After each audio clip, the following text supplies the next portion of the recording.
How do you sell a house that needs some work? Well, that is a great question.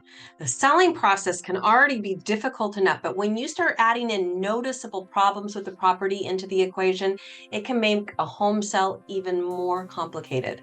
As inventory continues to increase throughout our seasonality and buyers have more options to choose from, and they're being super picky, your home, which needs some repairs, probably isn't going to make their first choice list. And those who are interested in making an offer on your home are probably going to offer a little bit less than market value that might be less than what you wanted to sell it for. Stay tuned to today's video. We're going to talk about some ideas on things that you can do to help prepare your home that needs a little bit of work for sale in this market.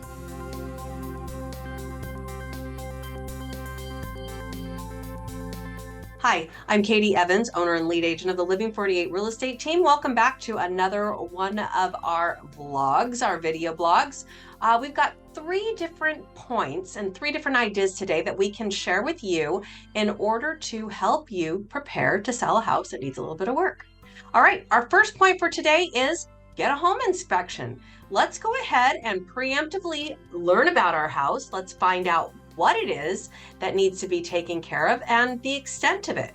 That way we can take care of some of the smaller things, or we can start to budget for some of those larger items that might come up when a buyer decides to buy our house. Number 2, I want you to consider selling to an investor or a bargain hunter. This is just going to take the house off of your hands quick and easy. It might be a cash investor, might be someone who wants to do a fix and flip, those kind of things. But those who have the cash reserves to go ahead and bring your house back up to the standard that it needs to be to get top dollar in today's market, you can just go ahead and sell to them, and then they'll do all the dirty work, and you will be able to pocket the money without the muss or fuss. Number 3, I want you to be realistic in your price.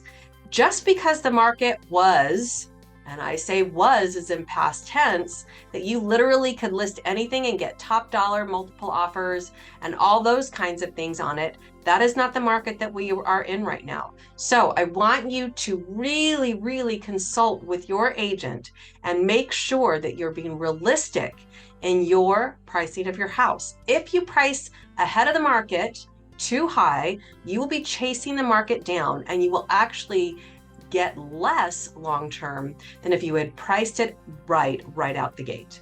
If you have any questions about selling a house that needs a little bit of work, please reach out to us directly. You can grab me on my cell phone at 480-415-1341. Call or text me there. Or of course, go on over to our website where we've got lots of resources, and you can catch us there as well. That is www.living48realestate.com.